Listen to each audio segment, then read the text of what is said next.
Hey guys, so glad to see you. I wish we were at school, but right now we just can't be. But that's okay because I'm going to read you one of our favorite books today. Today we're going to be reading The Perfect Nest.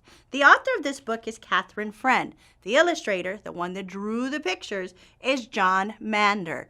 Now before we get started on reading the book, I want to ask you a couple questions. What is this called? The front cover. Nice job. What about this? This is the back cover. And of course, what is this? This is the spine, and the spine's job is to keep the book together. All right, guys, let's get started. The Perfect Nest. Here's our title page, The Perfect Nest. Jack the cat gathered together everything he needed. Then he built the perfect nest, dry and cozy and just the right size. But the nest was not for Jack. With this perfect nest, he would attract the perfect chicken, who would lay the perfect egg, who would make the perfect omelet for a cat like Jack. Soon enough, a chicken came along. "Caramba!" she cried, "a perfect nest!" She hopped up and laid a small egg. Then a duck waddled by. "Sacre bleu!" she cried, "the perfect nest!" The duck pushed the chicken out, hopped up and laid a medium-sized egg. Then a goose lumbered by. "Great balls of fire!" she cried, "a perfect nest!" The goose pushed the duck out, hopped up and laid a large egg. Jack's mouth began to water. 3 eggs would make 3 omelets. But then the duck leaped onto the goose's back. "This is my nest!" The chicken flew up onto the duck. "No, this is my nest!" The 3 crackled and quacked and honked, but each refused to leave the perfect nest. They squished each other for days. Each day, Jack tried to get the birds off of the eggs. "Fire, fire!" he cried. They didn't move. "Flood, flood!" he cried. They didn't move. "Wolf, wolf!" he cried. But the chicken, the duck, and the goose would not move. Finally, Jack stood before them. "You birds are so silly. The farm over there has an even better nest, and it's empty. Why doesn't one of you use that nest?" "An empty nest?" the chicken cried. "Without a goose sitting on my head? Caramba! Sacre bleu!" cried the duck. "I'm tired of smelling like these chickens. This nest is mine." "Great balls of fire!" cried the goose. "Out of my way!" And they all flapped away.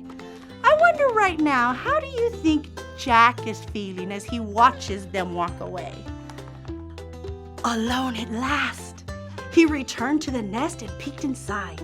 He arranged the eggs neatly in a row. Small for breakfast, medium for lunch, and the large one for dinner. Jack's stomach rumbled. But then, what's gonna happen? Crack! The small egg broke open and out popped a baby wet chick, who looked up at Jack and said, "Caramba! Holy mama!" Crickety snap! The medium egg broke open and out scrambled a wet baby duck, who looked up at Jack and said, "Sacre bleu! Bonjour, mama!" Crickety crack! Boom! The largest egg broke open and out stepped a baby wet goose, who looked up at Jack and said, "Great balls of fire! Howdy, ma!" Jack stared at the babies. What was he to do? He couldn't make omelets with them. "Dry me, dry me, dry me!" cried the soggy, wet baby chick. "Feed me, feed me, feed me!" cried the hungry baby duck. "Play, play, play!"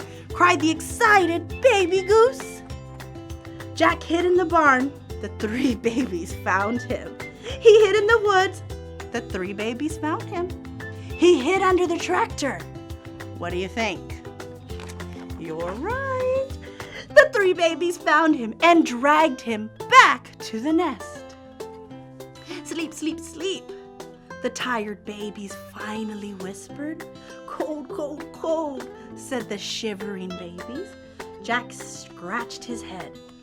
Someone had to care for these babies, but there was no one else around. What do you think's going to happen next? What do you think Jack's gonna do?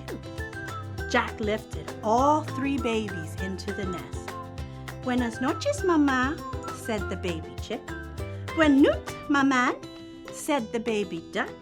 Sweet dreams, ma, said the baby goose.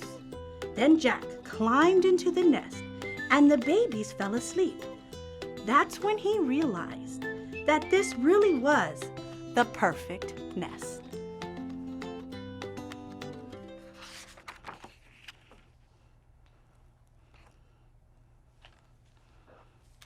Now later on, you are going to be answering some questions about this book, so please feel free to watch it as many times as you would like and get onto Seesaw to complete the assignment. Thank you guys. I'll see you tomorrow.